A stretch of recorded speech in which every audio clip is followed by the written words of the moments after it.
பிதா குமாரன் பரிசுத்தாவியின் பெயராலே ஆமென். கிறிஸ்துவுக்குள் மிகவும் பிரியமானவர்களே, புதிய மாதத்தை காண்பதற்கான கிருபையை நமக்கு ஆண்டவர் பாராட்டி இருக்கிறார். இந்த புதிய மாதத்துக்குள்ளாக நாம் ஆசீர்வாதமாக அழைக்கப்பட்டிருக்கிறோம்.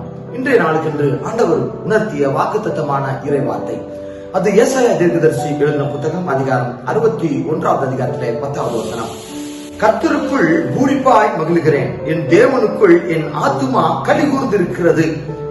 மணவாளன் ஆபரணங்களினால் தன்னை அலங்கரித்துக் கொள்கிறதற்கும் மணவாட்டி நகைகளினால் தன்னை சிங்காரித்துக் கொள்கிறதற்கும் ஒப்பாக அவர் ரட்சிப்பின் வஸ்திரங்களை எனக்கு உடுத்தி நீதியின் சால்வையை எனக்கு தரித்தார். எல்லாரும் ஒரு ஆமேன் சொல்லலாமா?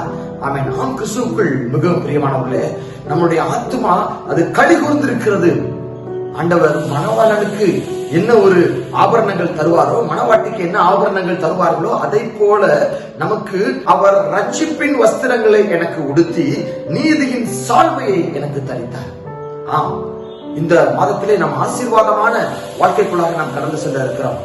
நீதியின் அந்த சால்வை, ரட்சிப்பின் வஸ்திரம், நீதியின் சால்வை உங்களுக்கு அவர் தரிக்க ஆயத்தமாயிருக்கிறார். ஒப்பு கொடுப்பீங்களா? உங்களை ஆண்டவருக்கு ஒன்று ஒப்பு கொடுப்பீர்களா?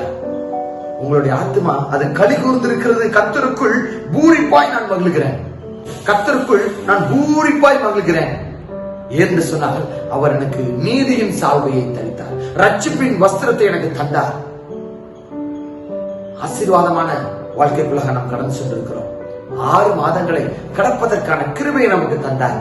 இன்று புதிய மாதத்தை காண்பதற்கான தயவையும் கிருபையும் நமக்கு அளித்திருக்கிறார். பாருங்க, ரட்சிப்பின் வஸ்திரங்களை உங்களுக்கு உடுத்தி நீதியின் சால்வையை உங்களுக்கு தந்திருக்கிறார். சோ நாம் ஆயத்தத்தோடு காத்திருப்போம்.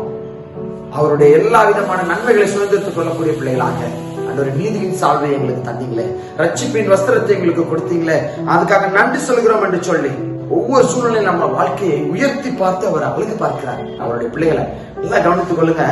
அவருடைய உடன்படிக்கையானது சந்ததி சந்ததிக்கும் அவருக்கு இருக்கிறது. உடன்படிக்கையை ஆண்டவர் சந்ததி சந்ததியாக கொடுக்கிறார். இதனால நம்மளை எல்லாரும் எப்படி அறிந்து கொள்வார்கள் என்று சொல்லி சொன்னால், கர்த்தரால் ஆசீர்வதிக்கப்பட்ட சந்ததி என்று சொல்லி நம்மளை அறிந்து கொள்வார்கள்.